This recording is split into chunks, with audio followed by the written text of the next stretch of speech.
Raju puncture वाला। एक छोटे से कस्बे में राजू एक पंचर की दुकान चलाता था।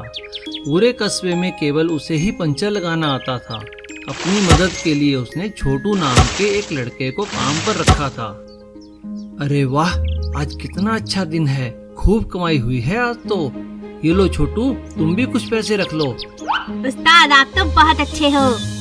आज मैंने आपके लिए कई सारे पकवान बनाए हैं। हाँ हाँ, आज मैं बहुत खुश हूँ, आज मेरी बहुत कमाई हुई है। अच्छा तो ये बात है, तो लाओ 100 रुपए। हाँ हाँ, ये लो, पर तुम इसका क्या करोगी? मैं अपने चिंटू के लिए साइकिल लाऊंगी। ठीक है। एक दिन राजू का एक पड़ोसी उसके पास आया। राजू भाई, मेरे ट्रैक्टर का एक पहिया खराब हो गया है, जरा देखना तो। हाँ हाँ, कहाँ है तुम्हारा ट्रैक्टर? वो तो घर पर ही है। मैं इसलिए पूछने आया था कि अभी मेरे पास पैसे नहीं हैं। अगले महीने जब फसल कटेगी तो मैं तुम्हें पैसे दे दूंगा। क्या तुम मेरी मदद करोगे? हाँ हाँ, ले आओ, तुम तो मेरे साथ पढ़े हो। अब मैं तुम्हारी मदद नहीं करूँगा तो और किसकी करूँगा? राजू ने उसका ट्रैक्टर ठीक कर दिया। एक दिन राजू को उसके मामा के घर से न्योता आया।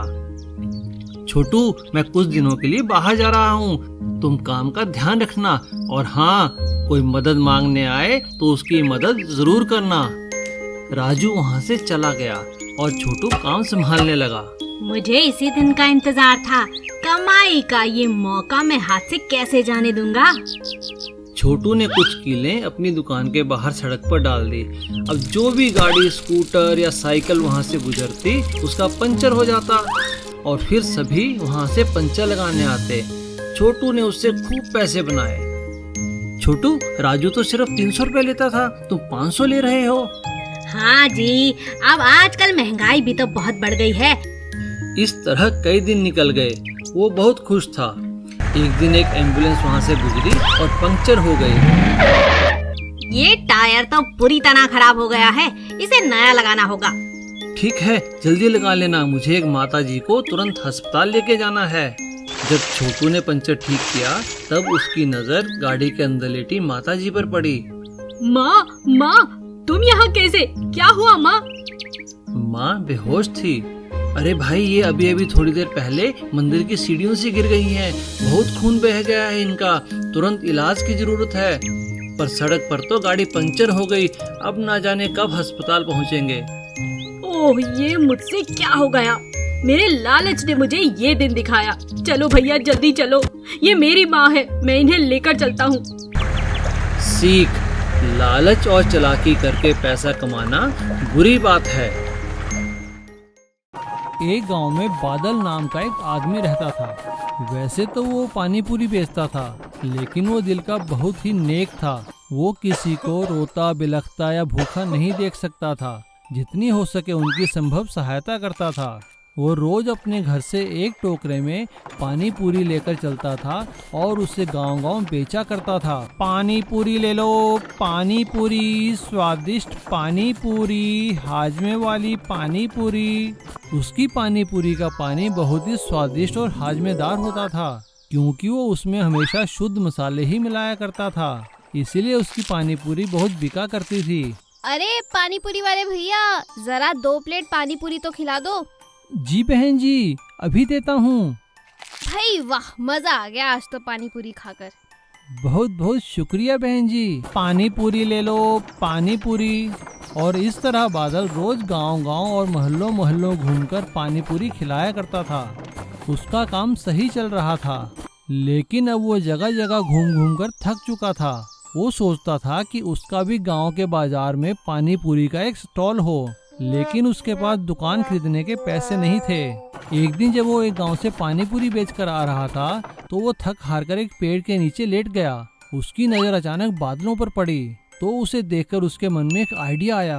अरे क्या आइडिया आया है दिमाग में? क्यों ना मैं खाली प्लास्टिक की बोतलों से बादलों जैसा एक पानी पूरी का स्टॉल बनाऊं। उसने अपने दोस्त झंगू कबाड़ी के यहाँ से काफी सारी खाली प्लास्टिक की बोतलें ली और उनका बादलों जैसा एक पानी पूरी का स्टॉल बनाया। वो स्टॉल दिखने में बिल्कुल बादलों जैसा ही लगता था और उस पे उसने लिखा, बादल की बादलों वाली पानी पूरी। उसका काम फिर से सही चल निकला। लेकिन एक दिन अचानक गांव में काफी तेज बारिश हुई और गांव की नदी के तटबंध टूटने के कारण गांव में बाढ़ आ गई।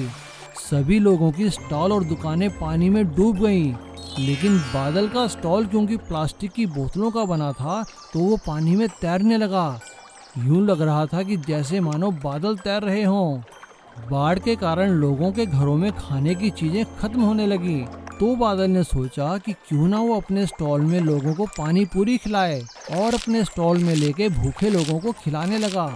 अरे भाई साहब, ये लीजिए पानी पूरी खाइए। अरे कितने पैसे हुए भाई? यहाँ तो खाने को पैसे नहीं है। अरे भाई साहब, ये आज फ्री सेवा है। मुझे पता है आपके यहाँ खाने को कुछ नहीं है, इसीलिए तो जो मेरे पास है मैं आपको खिला रहा हूँ। भाई वाह बादल, दिल तो तुम्हारा बहुत अच्छा है।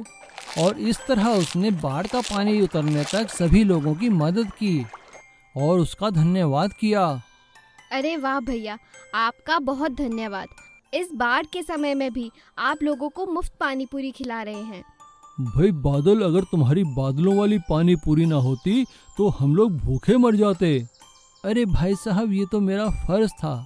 अब बादल की बादलों की पानी पूरी का स्टॉल पूरे इलाके में प्रसिद्ध हो चुका था। रामपुर गांव में किरण नाम की एक औरत रहती थी। उसका गांव में एक ढाबा था। वो अपने ढाबे में बहुत ही स्वादिष्ट खाना बनाया करती थी। लेकिन उसके ढाबे की जो सबसे अच्छी चीज़ थी वो थी एग पास्ता, जो रामपुर और आसपास के गांव वाले वहां खाने आया करते थे और उसकी बहुत ही तारीफ करते थे। भाई वाह, मजा आ गया एग पास्ता खाकर। उसी गांव में चिंटू नाम का एक आदमी रहता था। वो किरण से बहुत जला करता था और हमेशा इसी कोशिश में रहता था कि किरण को कैसे नीचा दिखाया जा सके। वो कोई कामकाज नहीं करना चाहता था। वो तो बस आसान तरीकों से और लोगों की नकल करके जल्द से जल्द पैसे कमाना चाहता था। एक दिन चिंटू कुछ करतबबाजों को देखता है और मन ही मन सोचता है, अरे वाह, सिर्फ एक बंदर को नचाने से इतने पैसे कमाए जाते हैं। आज इनका पीछा करता हूँ और इनका बंदर ही चुरा लूंगा। चिंटू पूरा दिन उन करतबबाजों का पीछा करता है और चुपके से उनके बंदर को नींद की गोली खिलाकर चोरी कर लेता है। चिंटू उन करतबबाजों के बंदर को ले जाकर एक पिंजरे में बंद कर देता है और खुद पास्ता खाने किरण के ढाबे पर चला जाता है। जब वो किरण के ढाबे पर पास्ता खा रहा था तो वहाँ भीड़ और आगे खाली जगह देखकर उसे एक आइडिया आया। उसने किरण से कहा, किरण बहन जी, वो बात ये है कि मैंने ना अभी अभी करतबबाजी का धंधा खोला है। मेरे पास बंदर है, बहुत अच्छे करतब दिखाता है। मैं क्यों ना आपके ढाबे के सामने खाली जगह में अपने करतब दिखाऊं। यहाँ पे बहुत भीड़ जुटेगी, आपकी भी कमाई होगी और मेरी भी होगी। किरण उसे तमाशा करने के लिए हाँ कर देती है। किरण के साथ बात कर चिंटू मन ही मन पैसे कमाने के ख्वाब देखकर अपने घर वापस आता है और देखता है कि बंदर पिंजरे में बहुत उछल कूद मचा रहा था। चिंटू एक छड़ी उठाता है और बंदर को मारने लगता है। देख बे बंदर, कल तमाशा करियो तमाशा, नौटंकी मत करियो कोई। और सुबह होते ही वो बंदर को लेकर किरण के ढाबे पर आ जाता है। किरण बहन जी, आ गया मैं अपना तमाशा शुरू कर दूं। किरण उसे तमाशा करने के लिए हाँ कर देती है। लेकिन चिंटू ने तो बंदर चोरी किया था, उसे तो पता ही नहीं था कि बंदर को नचाना कैसे है।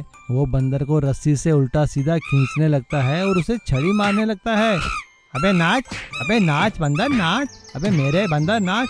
लेकिन लगातार डंडे खाकर बंदर को गुस्सा आ जाता है और वो चिंटू के हाथ से रस्सा छुड़ाकर ढाबे की ओर भागता है और पूरे ढाबे का सामान तहस नहस कर देता है।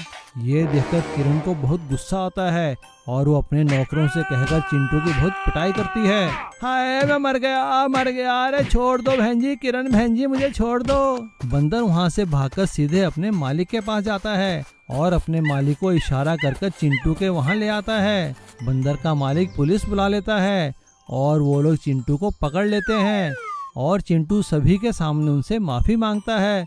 अरे मुझे माफ़ कर दो, मैंने तो पैसे कमाने के लिए बंदर चोरी किया था। मेरी तौबा, मेरे बाप की तौबा, आगे से ऐसा नहीं करूँगा। अरे किरण बहन जी, मेरे को अपने ढाबे पे नौकर ही रख लो। और किरण उसे अपने ढाबे पर नौकर रख लेती है और चिंटू अब मेहनत करके पैसे कमाने लगता है, क्योंकि अब उसे चोरी और बेईमानी करने का सबक मिल चुका था और अब वो किरण के एग पास्ता ढाबे पर काम करने लगता है।